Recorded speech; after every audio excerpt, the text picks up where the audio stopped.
This is Stef from Double Move Sports, and you're watching the Fantasy Film Room.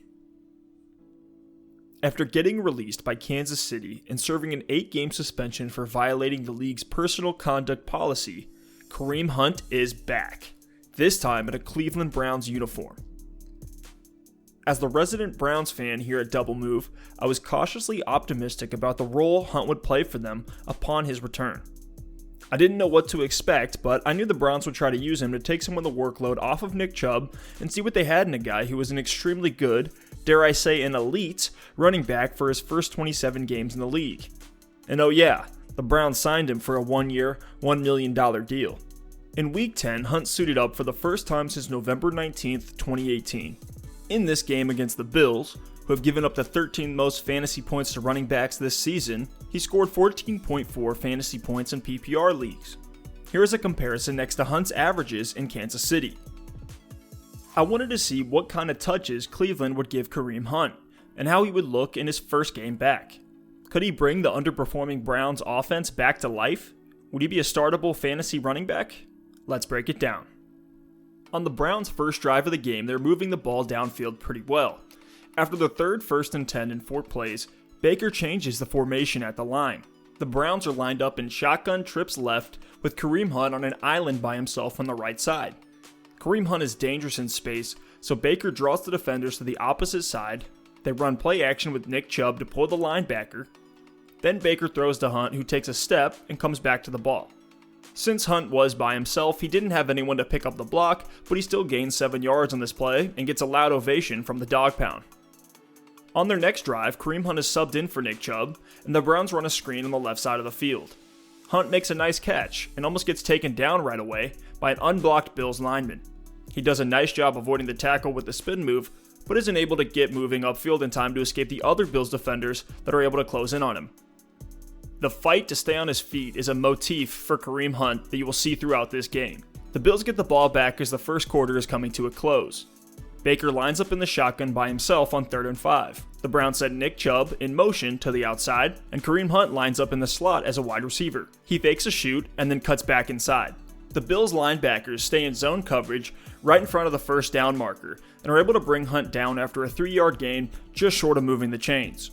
A couple drives later, the Browns line up with both Chubb and Hunt in the backfield. Baker hands off to Hunt, who runs up the middle and smacks into a wall of blockers. What I love about Hunt is his second effort here.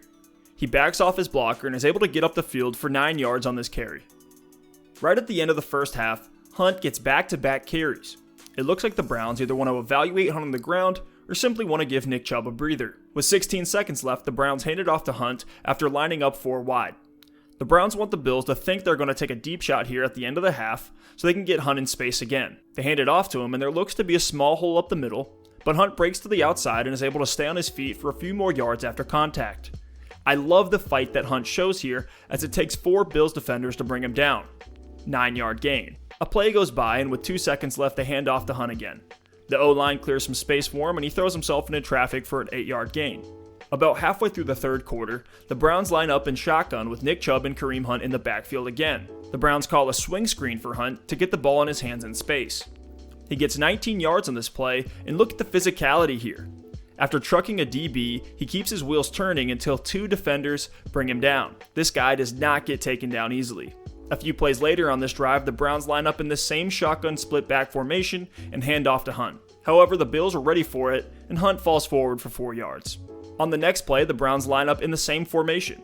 They fake the handoff to Nick Chubb, but a linebacker is playing man coverage on Hunt and manages to stay with him in stride to block this reception on a wheel route.